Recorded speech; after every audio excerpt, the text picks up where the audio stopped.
Hi, this is Laura Lee Griffin.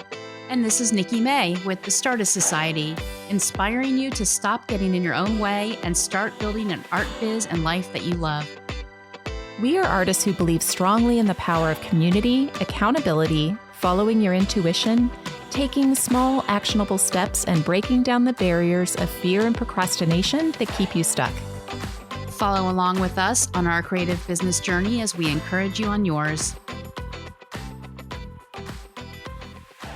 Last week, we introduced you to Alli Koch of AlliKDesign, and she shared a bunch of information about her amazing mix of painting murals, designing all kinds of products, publishing books, teaching, mentoring, and more. So if you haven't had a chance to listen to that episode yet, be sure to go back and check it out.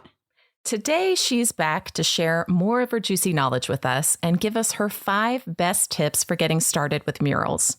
Alli, thanks so much for coming back to share more with our listeners. Thanks for having me. Seriously, you can have me anytime. We're going to hold you to that. I got the sign-up link, so. Awesome. So what's your first tip for us, Alli? First tip, most important tip, if you are wanting to paint a mural, do not forget to pack baby wipes. It is literally the magic of painting murals. Like, I use it every time I paint a mural. Like, if I don't have baby wipes, it's doomed. But that's actually really, really good advice for just about any kind of art you're doing. Yes, it's amazing. You can use it for so many different things. If you're in between paintbrushes, you can wrap your paintbrush in a baby wipe to keep it not from drying out. If you have a drip, you can clean up the drip.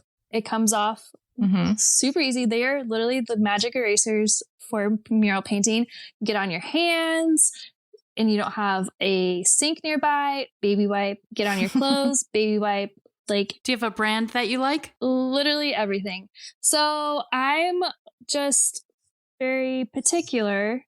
And there is a brand that has a black and white pattern on these baby wipes. And I found them and I bought so many. I think I have of course, 50 packs of them. Nice. So, because I'm like, oh my gosh, these are perfect. I think they're Honest brand or whatever. So yeah. But any baby wipe brand will do. Yeah.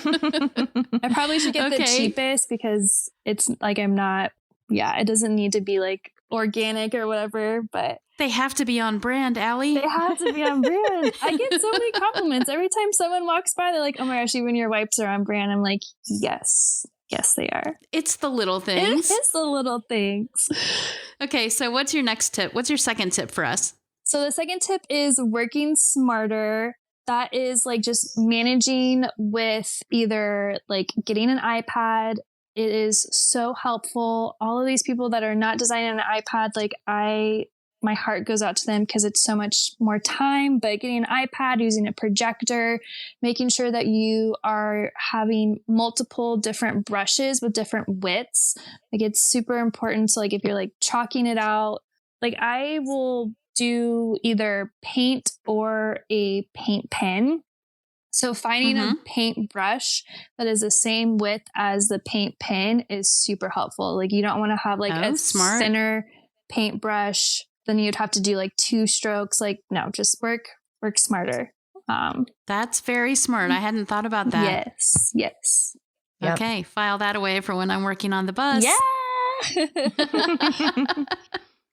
Yeah, and just making sure if you're working with an assistant, they have the same paintbrush width, it's super important to keep that in mind. I don't think people really realize that paintbrush widths are crucial. Perfect. So, Alli, what's your third tip for us? Third tip, if you are following an artist or a muralist and you're oh my gosh, what is she using?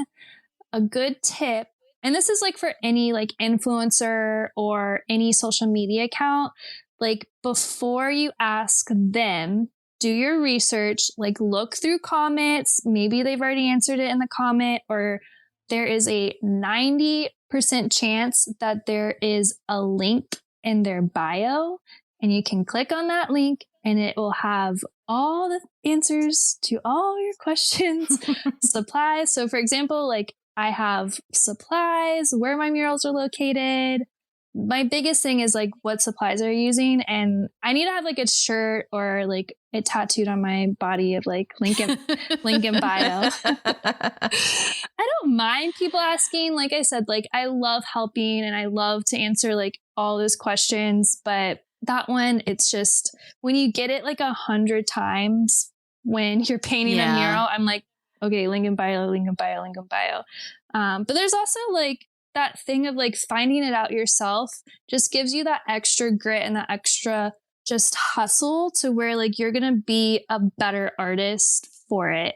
Even if it's like my favorite thing, like I tell my friends I have like a secret talent, like I can find literally anything. So like when I am looking at another artist or another muralist or trying to figure out what the paint that they're using or supplies, like I look at the label, I'm okay, that label is orange. And then I like, okay, then I type in. Sorry, can't use that one. It's off brand. Yeah. I still use it, but I just don't show it that much. But so yeah, I'll like look at the label and be okay, that label's orange. So I'll like type in, okay, paint pen, orange label. Or I just like type in paint pen and then I look at the images. I'm like, okay, which one has an orange label? Oh, that has an orange label. And then I might look. I'm like, okay, does that look like that? Yes, that looks like that. Okay, I found it. It takes like maybe an extra 5 minutes, but just being able to like research it, search for it, I find that I learn more about the paint while doing that or supplies while I'm researching. So just a good tip. I have an extra tip for myself to throw in here.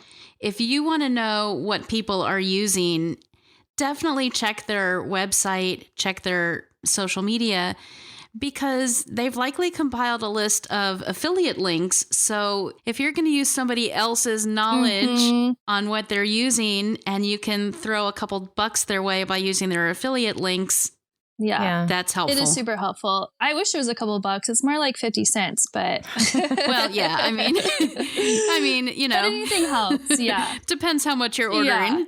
And I want to say that I research things and I'm always interested in what the products are that other people are using. But also, I think sometimes that holds me back because if I spend all of my time researching someone else's process or someone else's materials instead of just using stuff that I already own and being inventive with it, half the time I can come up with something far more interesting. Yes. And let's be honest, Laura, you already own all of it.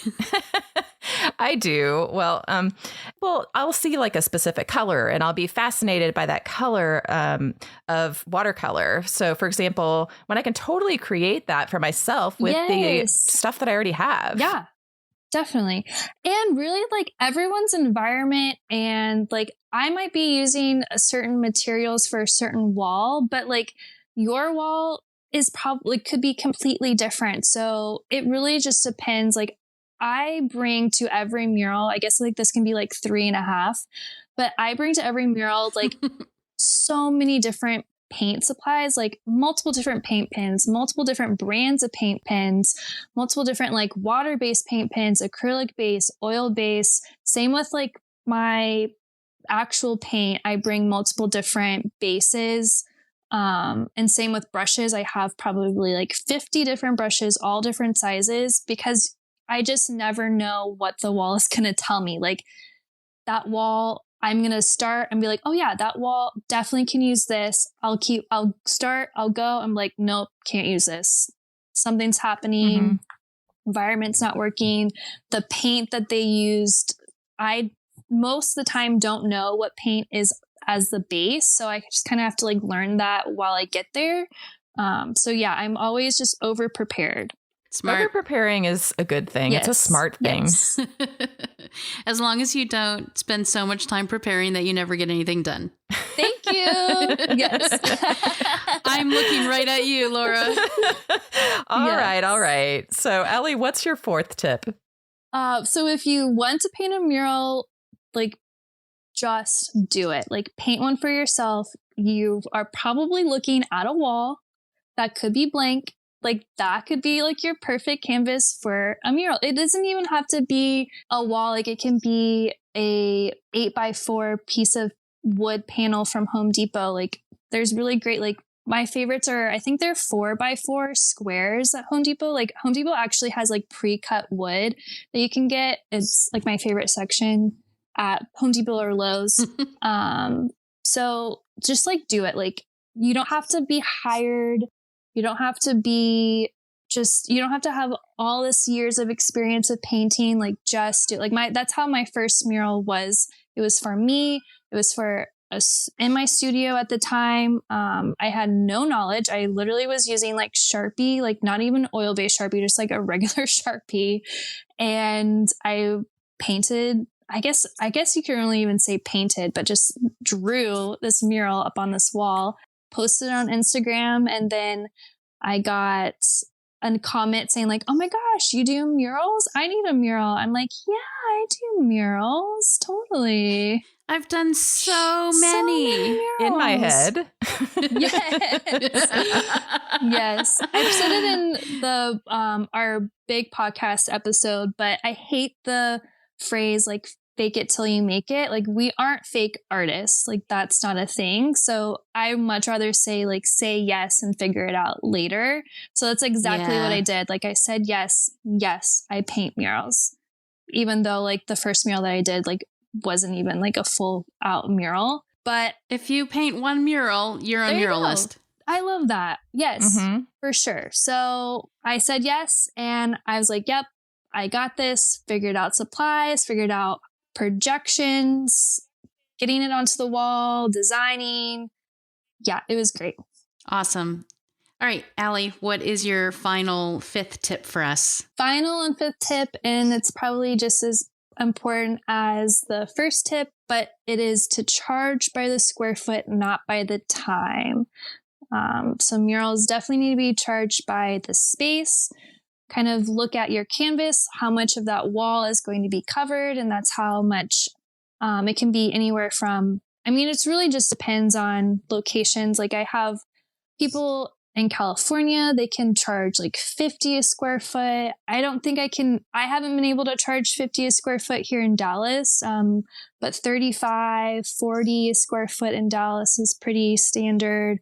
But it can be anywhere from 20 to 50, wherever you are location wise. Just kind of look and also like ask other muralists. Like if someone asks me, like I am more than happy to tell you like what I charge, because I don't want you to undercharge, but I also don't want you to overcharge. Like just kind of staying in this a reasonable range. Well, you want a price fix, but essentially just a range is good. But yeah, and you don't want to charge by time. Like the goal is to get faster. So if you're being faster at what you're doing, then you would be charging less. Like that makes no sense. So yeah. You don't want to get punished for being more efficient.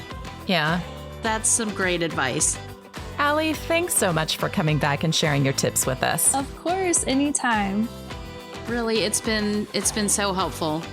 Good. I think I'm ready to actually attack my bedroom wall now. Yes, just do it. Just do it. And if you mess up, then just paint over it. Like it's super easy. Over it. Yeah. That's great. Yeah.